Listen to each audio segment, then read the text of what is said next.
taf'alu, gak akan bisa buat. Walan taf'alu, kagak akan bisa buat. Kalau 15 abad sudah berbicara, 15 abad itu bukan waktu yang sebentar. Profesor itu bertumpuk, scholar-scholar bertumpuk, 15 abad bang, nggak akan tidak ada yang bisa menilai. Apa konsekuensinya? Fattakun narolati waquduhan nas wal hijaroh. Apalagi yang bisa kau lakukan? Kau berlindunglah dari api neraka. Nanti dibakar, di situ bakar, tumbuhkan lagi bakar.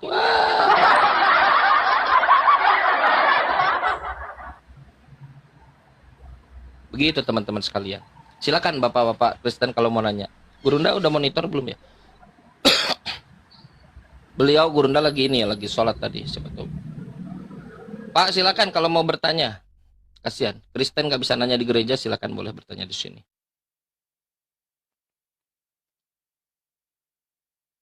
Alasan Silakan Pak. Silakan. Pelpin, siapa?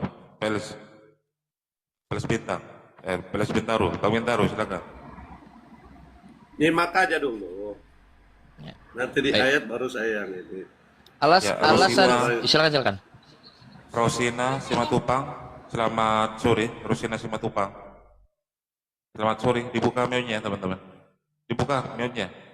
Rosina Simatupang, kalau nggak ngomong bicara saya turunkan ya. Lanjut Kang ya. Baik. Alasan kenapa teman-teman Kristen itu mereka tidak bisa bertanya di gereja karena khawatir pertanyaannya tajam. Contoh, Bapak Pak Gembala, Gembala, ya domba, Pak Pendeta, apa benar kata si Kang Chan kalau Yesus tidak pernah mengajarkan baik secara eksplisit ataupun implisit, jelas langsung atau tidak langsung, bahwa dia ini bukan Tuhan, bahwa ini Tuhan tak pernah mengajarkan. Jadi begini. Coba, sudah ketebak jawabannya. Akulah Alfa dan Omega. Yohanes 13:13. Begitu bang. Anak manusia Tuhan hari Sabat. Pada hari ini telah lahir juru selamat Lukas di kota Daud. Kalau Anda Kristen, Anda masih mendengarkan jawaban-jawaban itu, selamatlah. Anda siap-siap memenuhi nubuatan Matius 7:22-23. Tuhan Yesus, siapa kau? Hari ini aku terus terang pada kalian, banyak dari kalian, aku tak kenal kalian, enyahlah dari hadapanku, aku mau minum-minum sama Kang Chan. Satu lagi, dasar penjahat. Matius pasal 7, nomor 22, nomor 23. Daripada kalian buang-buangkan nafas dalam hidung kalian, lebih baik bertanya teman-teman. Bertanya itu enak, biasa aja gitu. Bertanya saja teman-teman. Bertanya saja. Quran mengatakan, ku anfusakum wa ahlikum naro. Peliharalah diri kalian dan keluarga kalian dari api neraka. Bertanyalah. Apa-apa silahkan. Lihat bagaimana Islam ini membuka pertanyaan. Saya turun dulu karena saya ada tamu. Ya Pak. Bapak nanti naik lagi di komalnya Pak Arif. Mudah-mudahan kena Yohanes 15 ayat 16. Salam sejahtera. Ngomong apa Pak? Jelas. Bapak kalau buka Yohanes, Bapak buka Yohanes pasal 20 nomor 31. Katanya, maaf ada ini. Apa katanya? Masih banyak tanda-tanda yang diberikan oleh Yesus, yang dilakukan oleh Yesus, yang belum tercatat di dalam buku ini. Jadi cuma sekian. Tetapi semua yang tercatat di dalam buku ini supaya memperkenalkan kalau Yesus ini orang yang diurapi. Orang yang dipilih. Kalian mau mendalil apa dari buku Yohanes? Baik dari buku Yohanes anak Zebedeus, walaupun penulisnya bukan anak Yohanes Zebedeus, katanya. Jelas sudah siapa yang nulis lah. Ataupun dari mimpi-mimpi Yohanes di Pulau Patus, mimpi atau hayalan, saya nggak tahu lah. Masa ada Yesus rambut putih, mata menyala, kayak dibukalkan oleh itu mirip megaloman. Bahwa semua itu kesimpulannya hanya untuk memperkenalkan kalau Yesus ini adalah orang, manusia, saudaraku, manusia yang diurapi, manusia. Makanya kata Yesus, aku tidak dapat berbuat apa-apa dari diriku sendiri. Tuhan atau manusia? Manusia. Apa Apa kata Yesus? Aku berkata-kata bukan dari diriku sendiri. Aku berkata-kata dari Bapa, Allah, Tuhanku yang mengutus aku. Yes. Yesus mengatakan semua. Pernah Yesus mengatakan, aku pencipta langit dan bumi. Ah, ada. Aku ciptakan malaikat jin untuk beribadah kepadaku. Boborah Bagaimana mungkin? Sedangkan dia sendiri harus tersungkur. Dia. Di Taman Getsemani. Ketika bersembunyi dari makhluk Tuhan. Makhluk Tuhan dia mengejar-ngejar Yesus. Datanglah 11 bersama seorang 8 orang kamu berjaga di depan gerbang ya, 8 orang. Terdengar Maha Kuasa? Ngapain kau nyuruh murid-muridnya 8 orang berjaga-jaga ya di depannya? 3 orang sini, Yakobus sini, Simon Petrus sini, ya anak Zebedeus sini, Yohanes sini. 3. Kamu jaga di sini. Terdengar Maha Kuasa? Jaga di sini. Dia menyingkir lalu dia sujud. Terdengar Maha Kuasa? Terdengar Tuhan? Enggak, teman-teman. Manusia. Lalu ujuk-ujuk datang untuk menuhankan manusia ini dengan mengatakan dia adalah Tuhan yang menjadi manusia. Nenek lu kipet. Mana ada, nggak ada, saudaraku. Dalam Bible dikatakan Tuhan tidak berubah. Maleakhi 3 nomor 6. Tuhan tidak menjadi manusia. Tuhan tidak pernah berubah. Begitupun dengan Yesus. Yesus tidak pernah berubah. Makanya manusia, tapi kalian dipaksa untuk menuhankan makhluk itu. Makhluk yang ganteng, yang soleh itu. Saya nggak tahu kalau ganteng ya. Soleh nggak? Soleh pasti diberi 7 karena kesalahannya. Begitu. Makhluk yang taat pada Tuhan itu. Kalian dipaksa untuk menuhankan itu. Bagaimana mungkin Tuhan pakai kolor? Mungkin. Seharusnya ketika kalian melihat patung itu, kalian mikir, kok Tuhan begini? Mikir nggak? La haula wala quwata. Datanglah Islam, datanglah Al-Quran dengan Nabi Muhammad. Qul huwallahu ahad. Katakanlah Allah itu satu. Allahus samad. Allah itu tempat bergantung, bukan digantung. Lam yalid walam yulad. Bukanlah manusia, bukan anak manusia. Ya, sore Pak, silakan. Gurunda monitor belum? Ya, silakan Pak. Tadi kan Kancam bernarasi bahwa tuh Allah itu tempat segala bergantung. Tapi di mana setelah Muhammad kena sihir, kemanakah Allahmu itu? Kenapa tidak langsung membantu dia? Sudah kan dibantu, Bang. Dibuka buhul-buhulnya, bacakan Quran surat Qul huwallahu ahad, Allahu samad, terlepas sihirnya, terselamatkan. Alhamdulillah. Selesai. Bahkan gini. Anda kan tidak sedang berpikir begini. Nabi Muhammad itu seperti Iron Man kan? Datang panah, cuing, datang kan nggak begitu, Bang. Bukan itu. Tapi diselamatkan. Sebentar dulu, saudara. Santai dulu. Beliau ini sebagai manusia. Allah mengatakan, Kul, katakanlah Nabi Muhammad. Kata ada profesor mengatakan begini. Seandainya Nabi Muhammad ketika menaklukkan kota Mekah, Futuh Mekah, 10.000 pasukan kudus, Tuhan akan datang dari negeri Paran dengan 10.000 pasukan kudus dalam buku Keluaran. Nabi Muhammad datang dengan 10.000 sahabatnya. 10.000 orang, Bang. 10.000 orang, Bang, kan. Udah tidak ada apa-apa lagi tuh Mekah. 10.000. Seandainya dia mengatakan kalau aku ini malaikat, aku ini Tuhan, semua orang akan percaya. Kan Nabi Muhammad misinya justru untuk membantah itu semua, untuk menuhankan Tuhan, jangan menuhankan bukan. Sebentar dulu, menuhankan bukan Tuhan, tidak menuhankan yang bukan Tuhan. Maka dikatakanlah di dalam Quran, katakanlah Nabi Muhammad, innama ana basyarum mislukum, sesungguhnya aku manusia seperti kalian juga. Lihat, apa yang membedakan Nabi Muhammad dengan kita? Ersadai. Jangan Ersadai. Nanti Elazadai dulu juga. Enggak, saya mau nanya ini, harga pisang tempat dia, harga pisang berapa? Itu, Bang. Nanti. Apa yang membedakan Nabi Muhammad? Yuhi ilai. Nabi Muhammad terkena panah di perang Uhud. Kena seperti manusia biasa. Gua duluan ya, break. Siap. Kancang, dia kan Anak, paling sebentar. mulia, Kancang. Aku manusia seperti kalian juga, diobati. Nabi Muhammad online. lapar ketika ini. Manusia, dia manusia biasa. Begitu juga kalau ada yang menyihir, manusia Muhammad juga berpotensi kena sihir, tapi dijaga oleh Allah. Termasuk mau Namanya diracun, paling tapi mulia. dijaga oleh Allah. Maka Kancang. Nabi Muhammad, dengar dulu. Maka Nabi Muhammad tidak pernah dia terdampak oleh sihir, tidak pernah terdampak oleh racun, nggak pernah. Ya sedikit-sedikit lah, sedikit-sedikit mah ada lah. Kayak makan Masa pedas. orang paling mulia, masa orang paling mulia kena racun, kena sihir? Loh, Waduh. baca Yohanes pasal 19. Tuhanmu ngapain sebelum mati? Minum anggur asam. Minum anggur asam. Aku tak akan minum anggur asam ini lagi. Aku tak akan minum anggur lagi sampai nanti di rumah Bapak. Baru juga kemarin ngomong begitu. Tuhanmu disalib. Apa yang terjadi? Dicucukkan racun anggur asam. Bukan Dicucukkan. isinya, Nyam, Kancang. nyam, nyam. Aku serahkan nyawaku mati.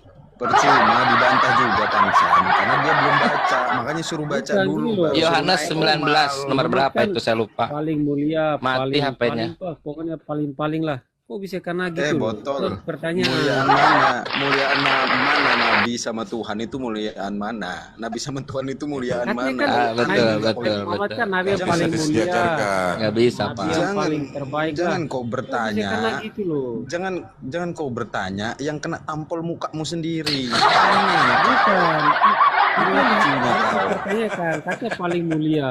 Tolonglah. berbuat dosa. Apa yang kau anggap paling mulia itu harus gimana? Harus tahan besi gitu atau gimana? Yang kau anggap paling mulia itu artinya gini. apa? Artinya dia kan seorang nabi. Seorang nabi tidak akan memandang sihir loh, Kancang. Loh, siapa yang mengatakan Bisa, itu? seorang kena sihir itu Lah, Tuhan aja Keimanan mempan itu kok. gimana? Tuhan aja dibunuh. Pan. Punya iman kan Astaga. dia? Ini pertanyaannya ini aneh pertanyaannya Kang Chan. Iya, Al-Insan betul. Mahmud Iya. jawab. Bagaimana itu bisa jadi standarmu? Nggak usah lah. Sedangkan Tuhanmu aja dibunuh. Makanya kayak gini loh, seorang nabi Nggak kena usah lah, sihir. nggak usah lah, nggak usah lah.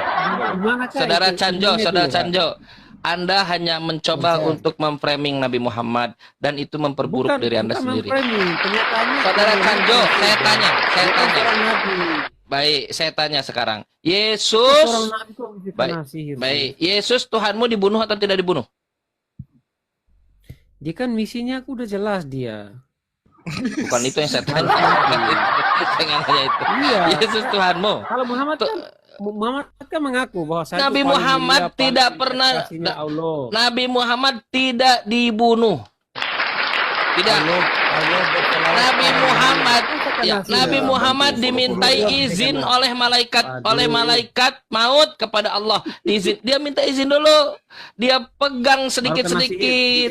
Dia berikan bagaimana mungkin kena sihir sedangkan beliau ketika wafatnya dia diberikan izin, tapi jangan kalau katakan mati wala tahsabanna alladziina qutilu fi sabilillahi amwata bal ahya, tapi dia hidup. Pertanyaannya, kalau Nabi Muhammad tidak pernah dibunuh, apakah Yesus Tuhanmu pernah dibunuh? Nabi Yesus dibunuh karena misinya seperti itu. Bisa nggak Tuhan dibunuh? Bisa nggak Tuhan dibunuh? Tuhan itu tidak dibunuh. Itu nama Bukan itu yang saya tanya. Bisa nggak Tuhan dibunuh? Gak bisa lah Tuhan dibunuh. Oh tidak, ini tidak bisa. Lalu ngapain Yesus dibunuh kalau Tuhan nggak bisa dibunuh? Masa dia Jangan suruh baca dia, suruh nonton filmnya Bahwa aja. anak manusia Itu harus filmnya. diserahkan. Iya, suruh nonton filmnya aja. Ada di bioskop itu. Ada yang baru lagi di Netflix, Kang Chan. Itu kan Iya. kemanusiaan. Berdarah-berdarah. Apa sih? Saya sama kalian Apostole, dulu, ah. apostol. Nah, saya bertanya segera arti dibunuh. El Sadai. Pisang harganya berapa El Sadai? Pisang. Gini loh, weh, Arom. Dibunuh apa? Pisang. Pisang. Saya nanya pisang. Saya nanya pisang. Jemaat gereja. Yang parah itu ya, Nabi itu yang paling parah. Saudara, saya tanya. Tenang.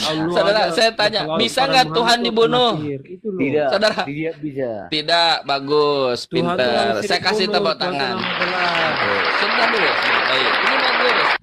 Apakah Yesus dibunuh? Dibunuh. dibunuh. Bagus. Apa lagi?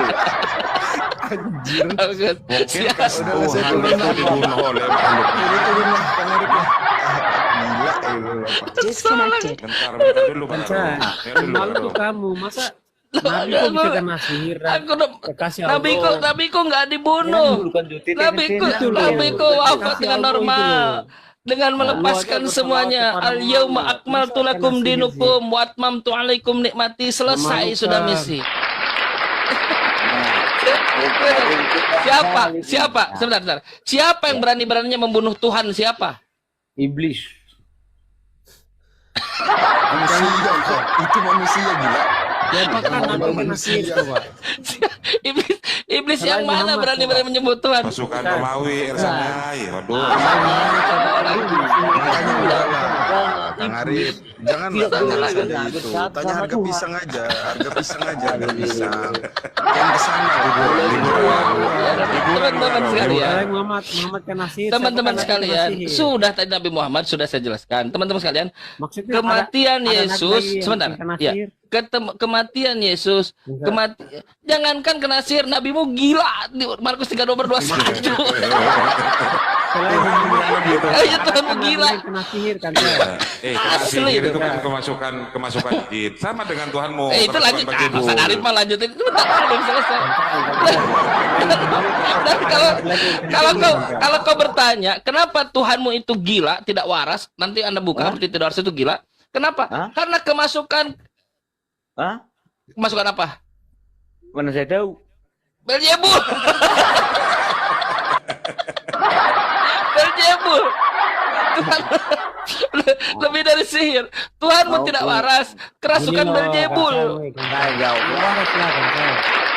Loh, katanya begitu. Anda buka buku Markus, mulai dari pasal 3 nomor 21.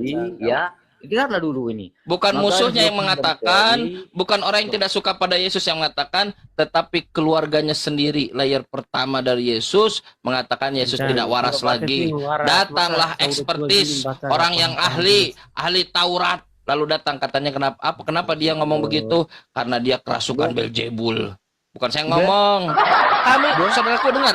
Kami Islam justru ingin membantah itu. Kami tidak boleh mengatakan Nabi itu gila. Gak boleh. Yesus nih orang yang dimuliakan oleh Allah. Nabiullah, Nabi besar Allah.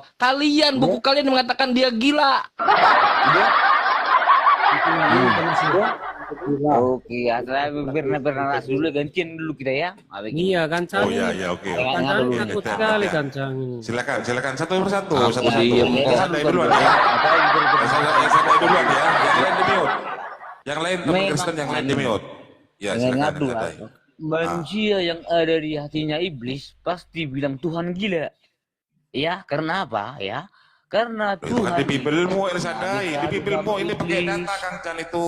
Ya, Dia belum makanya baca, tadi. dia belum baca. Ya. Iblis itu ingin selalu menembak Tuhan.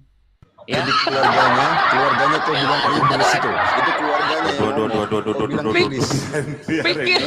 Pikiran dari rumah ibadah mana iblis mau menembak Tuhan? mana pernah Ih, sama Tuhan. Pikiran dari rumah ibadah mana yang telah mengajarkan iblis mau menembak Tuhan? La haula wala quwata illa billah. Iblis aja seiblis-iblisnya iblis tahu deh ini Tuhan yang Maha Penguasa.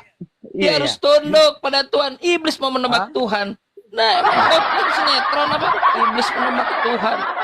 La haula wala quwata. Sudah Dengar dulu. akut ini. Iblis mana yang taat sama Tuhan? Memang iblis tidak taat pada Tuhan. Jadi Iya. Sekarang saya tanya, Anda taat kepada Tuhan atau taat kepada iblis? taat kepada Tuhan dong. Bagus. Kan saya Kalau Anda bukan bagus. Kalau Anda taat kepada Tuhan, Tuhan ingin Yesus dibunuh atau Yesus tidak dibunuh? Hah? Maksudnya? Oke, iblis membunuh Yesus. Anda menaati iblis membunuh Yesus? Loh, bukan menaati. Oke, saya rubah dan saya katanya. Kang Chan, Anda tanya mengamini. dulu. Tanyanya gini, Kang Chan. Tanyanya gini. Elsadai tahu nggak bedanya taat sama takut? Satu lah, kau ini kenapa ini? Oke, aneh dengar dulu nih ya. Iblis itu ya tak pernah Kan takut muter, sama Tuhan. ditanyanya takut apa enggak? Muter. Sadai, dengar. Tanya pisang, tanya pisang Sadai. aja. Katamu tadi iblis membunuh Yesus. Betul. Oke, El Sadai mengamini itu. Bukan mengambil yang iya kenyataannya bukan. Kata Yesus dia tidak dibunuh, dia hidup. Oh iya hidup ya. Oh, oke. Apalagi Kata Yesus. dinaikkan. Siapa yang harus saya percaya? Yesus yang mengatakan dia hidup atau El Sadai yang mengatakan dia dibunuh iblis? Loh, kan kamu sudah bilang Tuhan Yesus hidup, bagaimana? Iya, hidup bukan bangkit, nggak mati. Hah? Loh, tadi dibunuh, saya sekarang hidup, bagaimana? Ya, itu Aduh, Makanya dia tidak dibunuh. Itulah konsekuensi kamu mengamini perilaku iblis. Hah? Iblislah yang menjadi bapakmu. Dialah pembunuh mula-mula.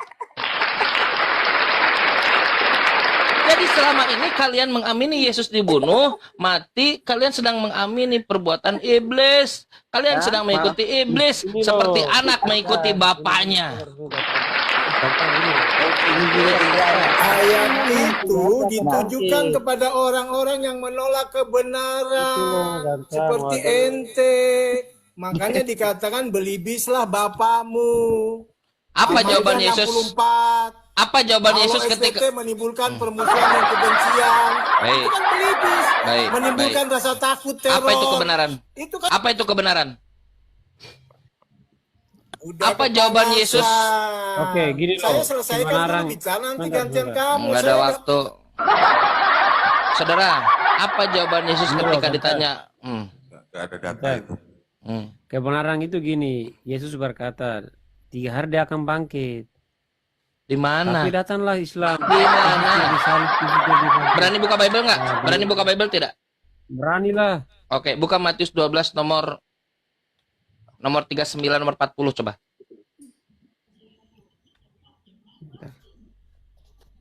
Matius berapa? 29 nomor 13 nomor 39 40. Matius berapa, Bang? 12. 12. Gurunda sudah monitor belum ya, Gurunda? Belum. Lama Gurunda salat asarnya ya? Enggak. Assalamualaikum warahmatullahi Waalaikumsalam. Assalamualaikum warahmatullahi wabarakatuh, Gurunda, Waalaikumsalam. Ustadz Ari, Kang Ca. Kasihan. Dikira Gurunda salat asarnya 20. Kasihan Bang Juma kalau ngeladenin El Sadai sama Canjo ini. Bisa minum Iya. bodrek dia. Nah, ngobrolin pisang aja. Ngobrolin Siapa pisang yang mau aja. naik duluan ini? Masya Allah. Siapa yang mau naik duluan? Ya, naikin aja sama Gurunda. Saya standby aja. Bang Arum duluan gimana? Ya, saya mau nanya, kemarin diskusi sama ini ya, pendeta Sok ya? Sok Iya. Misteri ya? Betul. Sempat diskusi semalam juga sudah 2 hari kami diskusi membahas, bukan diskusi sih, bincang-bincang, tepatnya gitu. Iya, katanya dia nawarin diskusi juga sama saya tentang itu Oh. ajaran Paulus atau ajaran Yesus. Soalnya dia udah nonton katanya yang di Kodondi. Takutnya nanti dia malah kena mental juga kayak saya. Mending jangan deh gitu. Beliau mau diskusi juga dengan Kodondi gitu maksudnya. Sama saya tentang itu karena Oh. menurut beliau katanya kenapa bisa saya sebutkan ajaran Paulus itu yang diajarkan kepada orang Kristen. Ya memang faktanya begitu karena pengajaran Paulus itu dia mengaku mengajarkan tentang pengajaran Yesus Kristus pada saat hidup kan. Padahal kan nggak begitu gitu. Memang itu dibawa dari Yunani kan, Antioquia kan. Kita harus akui itu dong gitu harus. Iya. Paulus mengakui itu kok. Kalau Masa dalam ya kita bacanya nggak mengakui kan? betul. Jadi lucu. Jadi kalaupun Yesus itu pernah jadi manusia, lalu pernah menjadi makhluk berupa cahaya dan juga hanya berupa suara, kita harus jujur mengakui bahwa pengajaran Paulus 13 kitab ini itu semuanya berasal bukan dari Yesus manusia, tapi berasal dari Yesus yang adalah cahaya kan gitu. Oh, betul, betul, betul. Nah itu. Betul, betul, betul. Karena pengakuan dia ya, dia mendapatkan semua informasi Ajarannya. itu dari Yesus yang bukan manusia. Bukan manusia. Betul. Betul, betul. Berarti Maha Kuasa, 13 yang bisa datang kitabnya. berbagai cara, ya. Coba Dia bisa gantian dulu Bang Hendra, di mute. Anda doubling, Bang Hendra. Gantian. Iya. Dengan Bang Arum ini. Bang Ya. Juma, Siap. April ada plan. Saya kemarin udah ngobrol sama anak-anak API juga. Kalau Bang Siap. Juma mau, karena kan permintaan Bang Juma waktu itu diskusi offline tanpa internet kan. Iya, boleh. Nah, kebetulan ada dari HKBP ini mau di Oh, bulan ya? April itu. Kita yang nyediain tempatnya di Jakarta Barat ini. Cuman nanti tetap ada penontonnya juga. Cuman saya memang request juga untuk ke jamaat juga nonton gitu. Iya, boleh.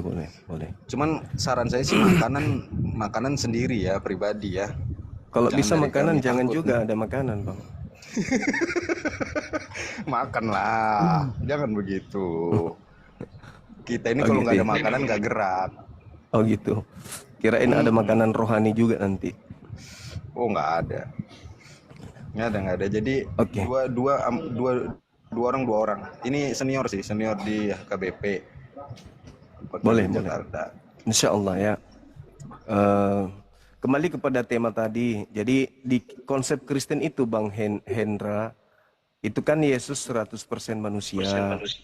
100% juga bukan manusia kan gitu ya. Nah yang datang kepada Paulus ini adalah yang 100% bukan manusia. Itu saudara harus. begini Bang Suma, begini. Tuhan kami Iya. itu Gantian. Bang Suma belum generasi ini. Selesaikan dulu Bang Hendra ya. Di mute. Anda doubling. Lanjut gantian dulu. Iya, Galatia 1 nomor 1, nomor 11, nomor 12. Aku menerima Injil dari pernyataan, bukan dari manusia tapi dari pernyataan Yesus Kristus kan gitu abangku. Jadi yang datang kepada Paulus itu adalah Kristus Yesus yang bukan manusia kan gitu ya. Itu mau tidak mau Anda harus akui. Artinya sosok yang datang kepada murid-murid Yesus yang mengajarkan kemudian selama 3 tahun, kemudian yang datang kepada Paulus itu adalah pribadi yang berbeda. Meskipun mungkin dalam kaidah Kristen itu hakikat yang sama. Nantilah kita buktikan itu. Sekira begitu Bang Hendra. Silakan. Silakan dibuka mute-nya Bang Hendra. Bang Hendra, silakan dibuka. Ada telepon barusan. 1 Korintus. Muslim apa Kristen? 1 Korintus. Kristen, iya selamat sore semuanya. Ya, selamat sore. Anda yang mewakili? 1 Korintus. Mewakili apa? Saya lebih tertarik kepada tema aja.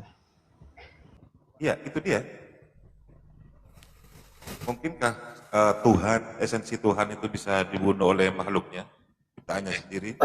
Iya, Tuhan dibunuh oleh makhluknya. Pada dasarnya manusia. Oh, nggak bisa dong. Coba. Nggak bisa kayak gitu. Tuhan dibunuh makhluk Mau nggak dijawab bisa. gimana sih? Jadi gini 1 Korintus. Yang benar itu Bisa, Pak. Dari- kemanusiaan Yesus itu bukan Tuhan. Kemanusiaannya itu ditambahkan. Yohanes 1 ayat 14 bahwa firman itu menjadi daging. Ya dagingnya itulah yang dibunuh, yang dibunbun. Bukan firmannya. Firmannya tetap. Firman itu kekal. Iya, Kekal itu betul. berarti tidak ada awal, tidak ada akhir. Tapi ketika kemanusiaan itu datang, itu ada awal. Itu dijadikan. Itu sudah selesai itu. Udah final itu. Kasih naik Arom, Ustadz Arif kasih naik Arom sama Gurunda. Pinter Arom ini. Ya, Bang Arom coba nanti ada memberitakan kematian Tuhan itu gimana Bang Arom? Gini Bu, sebenarnya gini, yang mati kan kedagingannya, kemanusiaannya gitu loh. Karena yang dimakamkan juga kemanusiaannya. Kenapa selalu disebut tubuh kemuliaannya? Karena tubuh kemuliaannya itulah yang digunakan Tuhan untuk berinteraksi dengan manusia pada saat melakukan pengajaran di dunia gitu.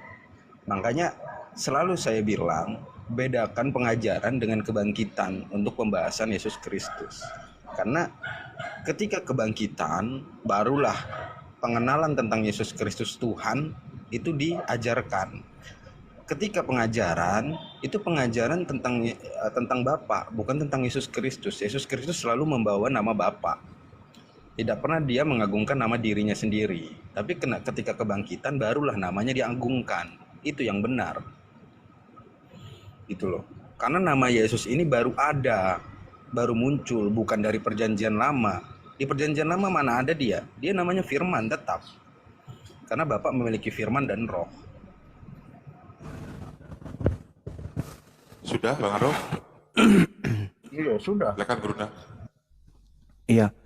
Jadi kalau kami memandang dari aspek akal sehat. Di dalam kaidah keislaman, Nabi Isa turun ke bumi, diutus oleh Pencipta yang Maha Kuasa, kan ya. Dia manusia yang kemudian dibarengi dengan kemampuan, di mana kemampuannya ini biiznillah, dengan izin Allah. Jadi kalau orang Yahudi, orang Islam memandang manusia yang diutus oleh Pencipta dengan seabrek mujizat kekuatan yang ada pada dirinya, maka ending tertinggi yang diberikan kepada manusia ini hanyalah sebagai utusan atau rasul dari Tuhan. Makanya dia sebagai perantara. Tapi kalau orang Roma, orang Yunani melihat keadaan manusia seperti itu, jujur kita akui, pasti mereka menganggapnya dewa. Itu nggak bisa kita pungkiri. Bagaimana Paulus di Kisah Para Rasul 14 didatangi oleh orang-orang yang ada di Roma, kemudian mereka menganggap Paulus itu adalah dewa Hermes oleh karena Paulus memiliki mukjizat. Artinya bahwa sesuatu yang terjadi di luar nalar orang Roma Yunani menyebabkan orang Roma Yunani kompak, sepakat, sekeyakinan bahwa orang ini adalah titisan dewa. Tapi kalau orang Yahudi, Nabi Musa, Daud, Salomo, Yosua melakukan mujizat-mujizat yang dahsyat, bagi mereka ini utusan setan atau utusan Tuhan, itu aja. Tidak akan merubah posisi orang itu menjadi setan dan tidak akan merubah posisi orang itu sebagai Tuhan. Tetap saja dia manusia yang dibekali ilmu. Kalau dia utusan Tuhan oleh Tuhan, kalau dia utusan setan oleh setan. Itu akal sehat. Tapi ketika kemudian saudara kami Kristen melihat dari aspek mujizat, kekuatan, tanda-tanda yang dimiliki oleh Yesus, lantas dianggap sebagai Tuhan, berarti Anda telah terkontaminasi dengan cara pandang atau konsep kehidupan beragama, berkeyakinan, kepercayaan orang-orang Roma Yunan. Karena kalau orang Yahudi, sehebat apapun yang namanya manusia, seluar biasa apapun manusia itu tidak akan pernah bisa mendudukkan manusia itu sebagai Tuhan. Karena Tuhan bagi orang Yahudi, bagi keturunan Abraham, itu adalah hakikat yang luar biasa yang tidak bisa kemudian dilogikakan. Tidak bisa kemudian dianggap sebagai makhluk atau dianggap seperti makhluk. Nah, sedangkan Yesus, jangankan menurut Yahudi, menurut Yesus sendiri nih, kesaksiannya dia. Yohanes 5 nomor 36. Kesaksianku, semua mukjizat, semua tanda-tanda, semua kekuatan yang aku perlihatkan, yang aku praktekkan, yang aku contohkan, yang aku buktikan di tengah-tengah manusia, semua itu bersaksi bahwa aku adalah rasul utusan Tuhan. Kenapa nilai ini berubah? Nilai ini kenapa bisa berubah? Ya, itu tadi. Ketika item-item yang dilakukan Yesus ini disaksikan oleh orang Roma Yunani, maka yang muncul dalam konsep pemikiran mereka, ini pasti titisan dewa. Ini pasti inkarnasi dewa. Ini pasti teofani dewa. Ini pasti dewa yang nuzul ke bumi menjadi manusia. Itu konsepnya, tidak bisa tidak. Oleh karena itulah kemudian Paulus melihat keadaan ini. Wah, kalau kepada orang Roma, kepada orang Athena, pasti mereka menganggap dewa. Maka itulah yang terjadi. Nah, sekarang saudaraku Kristen, hari ini kita mesti jujur nih. Logika mana yang akan menghantarkan kita untuk percaya dan meyakini ketika yang kita lihat dari Yesus ini hanya mujizat? ditambah dirinya yang hanyalah manusia. Apa yang bisa menghantarkan akal sehat saudara Kristen menganggap dia Tuhannya Yahudi? Tidak ada, Bang, tidak ada. Tetapi kalau kita ingin jujur, saudara-saudaraku menganggapnya dewanya Roma Yunani, yes, saya pun mengatakan itu betul. Karena ketika kita dipaksa untuk mengatakan Yesus adalah inkarnasi dewa atau inkarnasi Tuhan, kita ditabrak oleh tiang atau pondasi atau tembok yang begitu tinggi. Yesus menurut Yesus. Bible, Tuhan menurut perjanjian lama, kitab Tanak. Bukan manusia, bukan anak manusia, bukan makhluk, tidak serupa dengan apapun. Tidak pernah dijadikan, tidak ada dibentuk setelah dan sebelumnya. Lalu Yesus dari aspek mana kira-kira sehingga kita bisa mengatakan, oh dia ini adalah inkarnasi Elohim, Tuhannya Abraham. Nggak ada, Bang. Nggak ada. Data itu nggak akan pernah kita temukan. Tapi ada sajian yang nyata Paulus tertulis. dong. Nah itu dia. Itu maksud saya itu. Ada sajian. Ada sajian yang bisa kita jadikan sebagai acuan. Nah mohon maaf, bagi kami umat Islam, sajian itu tidak menjadi menu dalam logika berpikir kami berdasarkan wahyu dan akal sehat. Demikian teman-teman. Tapi gini sih Bang Juma, maksud saya gini ya. Siap. Apapun itu landasannya surat-surat Paulus, tapi kan kita udah mengklaim dan hampir semua orang sudah mengakui bahwa surat-surat yang ditulis oleh Rasul Paulus itu diilhami oleh Roh Kudus atas perjumpaan dia dengan Tuhan Yesus Kristus kan sebelumnya. Gitu loh. Dan itu kan tidak bisa dihapuskan juga, bahwa bukti-bukti penulisan itu dan bukti-bukti pengajaran dia di kota-kota tersebut memang ada kan, gitu sih Bang Juma. Itu yang sulitnya untuk menghilangkannya kan. Iya, betul sekali bahwa secara garis besar lah kita lihat. Ini edukasi. Ada berapa universitas di Indonesia yang nuansanya itu dari tanah Arab? Seperti saya sendiri sebagai alumni Universitas Muslim Indonesia, di mana kampus saya itu adalah kampus yang kemudian kiprahnya Timur Tengah. Di sana yang mengajarkan tentang budaya keislaman, kemudian Islam secara historis, Al-Quran sebagai implementasi keyakinan. Itu hampir seluruhnya didatangkan dari Arab sana. Entah itu dari Madinah, Mekah, dan seterusnya. Bagaimana dengan Kristen? Berapa banyak STT yang ada di Nusantara ini? Itu tidak pernah saya mendengarkan ada orang Yahudi tulen yang datang sebagai narasumber atau sebagai pendidik di sana untuk mengenal Kristus Yesus. Ini secara garis besar menandakan bahwa ada benang yang terputus, ada sanad mata rantai pengajaran yang terputus antara Yudaism dengan kekristenan dalam pola keberagamaan. Nah, tapi kalau secara histori, hubungan politik, hubungan ekonomi mungkin itu ada hubungannya. Tapi secara religius itu sampai hari ini kita belum pernah menemukan kemudian data akuratnya. Kecuali klaim kami pengikut Yesus orang Ibrani, keturunan dari suku Yehuda, dan kami murid-murid Yesus adalah orang-orang Yehuda atau Yahudi. Itu klaim. Tapi kalau kita urai, dari segi aspek bertuhan saja, seperti yang tadi yang saya katakan, Yesus itu bukan teofani dari Elohim. Yesus bukan inkarnasi dari Elohim, Tuhannya Abraham, Ishak, dan Yakub. Dan Yesus sendirilah yang membentengi dirinya kalau dia itu adalah rasul utusan Tuhan. Lalu apa yang menjadikan buah kekristenan ini hadir? Ya seperti yang Pastor Arom katakan, Paulus. Kenapa Paulus mengatakan itu, mengajarkan itu? Karena Paulus tahu kepada siapa dia harus mengajarkan ajarannya. Makanya dalam Galatia 1:15, aku diutus kepada orang non-Yahudi, aku diutus kepada orang-orang yang tidak bersunat. Nah, apa yang ada pada masa itu? Roma Yunani menyembah kepada dewa-dewa.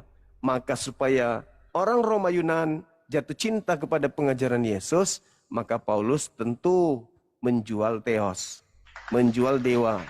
Dewa-dewa yang nuzul, dewa-dewa yang mereka tidak kenal, mereka perkenalkan dalam nama Yesus Kristus. Nah, itulah yang terjadi. Sehingga seibarat kalomang keluar meninggalkan cangkang, lalu kemudian ketika dia mengaku bahwa dia adalah ayam, ternyata dia menggunakan bulu landa. Nah, ini hanya akal sehat yang bisa memandang itu. Kalau doktrin tidak bisa. Kenapa? Separah itu doktrinnya. Bayangkan saja kalau saudara-saudara ditanya, yang keluar dari rahim Maria ini Tuhan atau manusia? Ada yang mengatakan manusia, tapi ada tapinya. Separah itu doktrinnya. Inilah yang saya katakan bahwasanya tidak sia-sia kemudian Yesus itu memberikan pengajaran, bahkan ultimatum yang luar biasa kepada orang-orang Yahudi. Kita baca di dalam satu perikop dari data pertama sampai data 39 sekalipun di Matius 23, bagaimana Yesus mengecam sampai dia mengatakan, aku rindu untuk mempersatukan kemudian anak-anak seperti anak ayam gitu. Sampai Yesus mengecam mereka keturunan ular. Dia adalah ular-ular. Bagaimana mungkin kalian akan lolos dari api neraka? Sebagian dari orang-orang yang diutus oleh Elohim kalian bunuh, kalian salibkan dan seterusnya. Nah, inilah yang kemudian saya terjun dan hadir bersama dengan teman-teman kita, para apologet Islam, untuk berdialog, berdiskusi, agar kita ini bisa mendapatkan vitamin pengetahuan. Bahwasanya Kristen itu agama baik. Kristen mengajarkan ajaran kasih.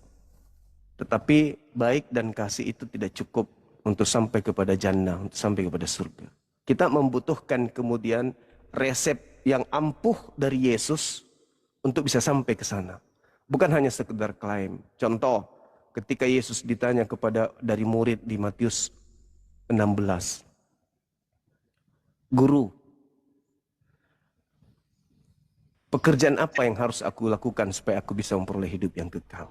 Nah, itu jawabannya itu saya kira teman-teman semua bisa paham dan bisa memaklumkan bahwa Yesus itu memberikan pengajaran yang harus menjadi sumber keselamatan kepada pribadi-pribadi. Entah itu Islam, entah itu Kristen, entah itu Yahudi.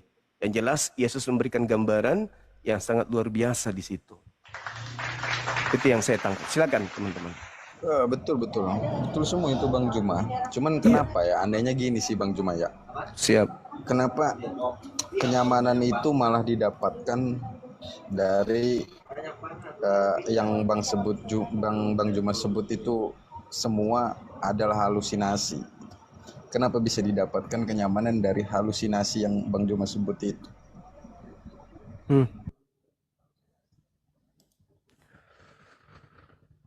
Ya, jadi gini abang, Bang Arom ya. Yang saya maksud tadi itu Matius 19 ya, nomor 16 dan seterusnya. Jadi gini, jangankan kita manusia biologis ini logika sederhananya ya, logika sederhana. Saya dengan Nabi Adam alaihissalam.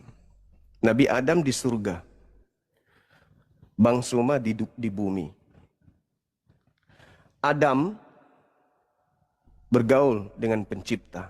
Dalam arti kata sesuai dengan penggambaran kitab Kejadian. Bang Suma tidak bisa melihat, jangankan kemudian pencipta, untuk sekedar melihat malaikat itu tidak bisa. Ya. Lalu Adam dikelilingi kemudian oleh seperangkap kelengkapan yang Tuhan berikan kepadanya, dan itu bukan larangan. Makan ini boleh, makan itu boleh, melakukan ini boleh, melakukan itu boleh. Hanya ada satu larangan. Jangan makan buah ilmu pengetahuan ini. Bang Suma, kemaksiatan ada di mana-mana. Keluar dari rumah, maksiat yang ada. Melihat ke sana, dosa. Melihat ke bawah dosa, semuanya. Dan di situ ada seabrek kemudian perintah dan larangan. Jadi kalau Adam kemudian dalam konsep kedekatannya kepada Tuhan saja bisa jatuh. Lalu kemudian Bangsuma yang kemudian Tuhannya tidak menyatakan diri secara absolut kepadanya dalam arti kata seperti Nabi Adam. Dan diberikan kemudian berbagai macam larangan. Apakah bisa Bangsuma jatuh? Bisa. Sangat mudah jatuhnya itu. Adam begitu indahnya hidupnya di Jannah katanya, di Ganbi Eden. Tapi dia bisa jatuh dengan iblis. Bagaimana dengan manusia seperti kita ini? Apa yang terjadi kemudian ketika yang ada pada Adam, iblisnya ingin Adam itu jatuh. Apa yang iblis lakukan? Menghalau Adam untuk jangan taat kepada perintah Tuhan. Arti kata, langgar perintah Tuhan itu. Aku yang menjaminmu untuk selamat. Setelah Adam jatuh, iblis tepuk tangan. EGP, lu mau jatuh kek, lu mau apapun keturunanmu, pokoknya saya sudah berhasil menjatuhkan kamu. Pola ini juga dibangun oleh iblis sampai sekarang.